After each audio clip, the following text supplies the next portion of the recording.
Hi, Trina right here for day 14 of 365 days of realizations.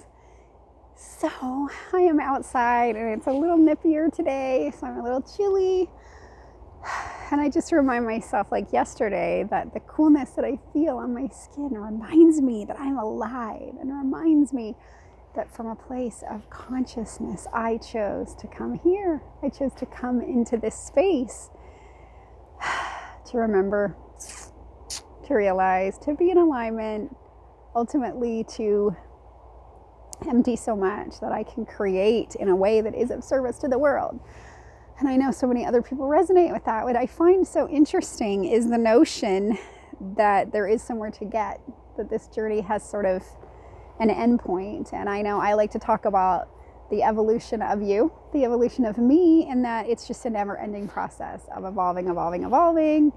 And I love that. I love it because it just means that it helps me, and it's easier for me to then see the God in everything, to see source in everything, to see my inner being sort of in the mix of everything, mixing it up and taking me to new experiences to further and further and further. And it gives me less, which I still do, and I'll talk about that in a minute, but less to then be bumped up against, to sort of think I'm not somewhere that I want to be. So by having no goal, it just means that everything is perfection. And I like to look at it this way.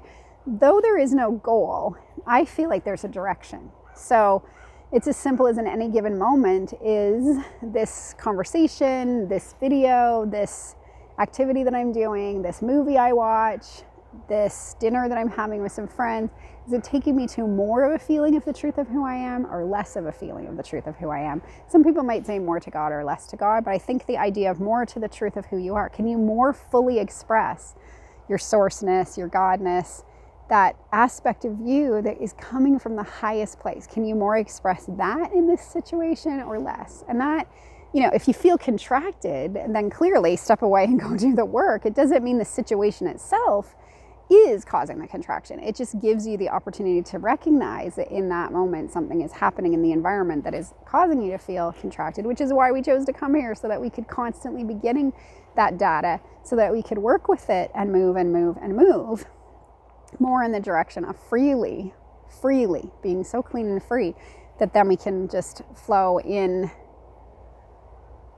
alignment, attunement. But it's even more than that, just flow as source in a physical body, and what Bentino Massaro says, mirroring. And I've had a few experiences of it, and they're getting more and more, where I feel like an energy that is not of my person just kind of comes in, and for some period of time I am just offering a reflection to someone else. And I was just talking to a friend today. What gets really interesting about it is when we do that, and then they reflect things back in that process, because they're going to keep doing that, because that's what they're going to do. And of course, one of the things that they're going to do is, if we offer a reflection that then triggers them, they might go right into their trigger and then push that back out towards us. And I think that's what Bentino's talking about when he says we have to be able to stand amidst all of the tornado of stuff that might be coming from them, but just stand solid in knowing that, no, I was clean, I'm pure. This is just a reflection that I'm offering to you as another aspect of yourself, to help you in seeing something you need to see. Not easy. And especially when I've had an experience where in doing that, people have said, wow, you seem so angry, or you seem so upset, or you seem so disappointed, or, and I don't resonate with any of those things. In that moment, I don't identify any of the things that they're saying. And initially it was like catching me off guard, and I was feeling like, wow, maybe I'm just like so detached that I'm not aware of something that's going on. I mean, for a long time now, I've sort of put emotions in their place, which is just to be an indicator and not a place you live, just a place that gives you some feedback.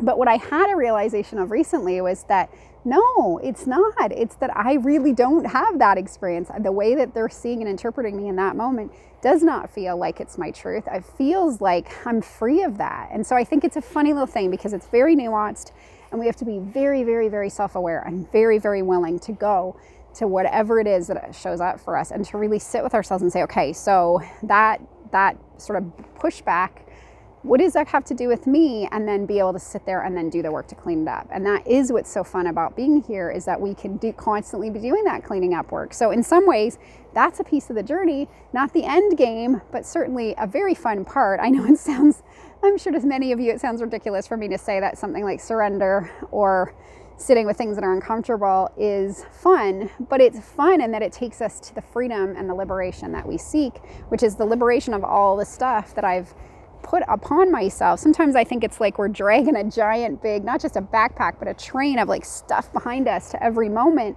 instead of coming to the moment clean. And I want to come to the moment clean, one, so I can, in my personness, if I choose to identify from that place, feel what it's like to just have a moment that's clean and pure, so that God and I can share the moment, or Source and I, or my inner being and I can share the moment, but also to then step into that being a mirror for those that are asking. And make no mistake, if you're called to that, they are asking. Even if it seems like they're kicking and screaming, they still want it, because we all came here to forward ourselves, to evolve ourselves, to realize ourselves, and we're just doing service to all the others. And as I always say, it's not permission to then just be an asshole. It doesn't mean that you just get to go around, run around giving people reflections. It doesn't come from your person. It's like you don't know you were going to say it before you said it, and often after you said it, you're like, wow. And I'm sure, I don't know this because I'm new at it, but I'm sure that as we deepen in it, maybe more of that awareness comes. But having the clarity and the willingness to just be as clean as possible. So it's really, really cold, and I'm gonna go enjoy the coldness on my face as a reminder of the fact that I chose to come here. It might even snow, which would be so exciting, because then I could feel snowdrops. Snowdrops of remembering would be even better than raindrops, because they're a little bigger, they stick longer, maybe it'll last more. But just remember that all around you, everywhere you go, is an invitation to remember, is constantly things saying to you, you are more than you think you are. You are Source in a body. You are the infinite one. You are connected to all that is, and you have worthiness beyond measure and epic, infinite power beyond measure. So much so, if you knew how worthy you really are, you would fall at your own knees. I'll leave you with that. See you tomorrow. Bye.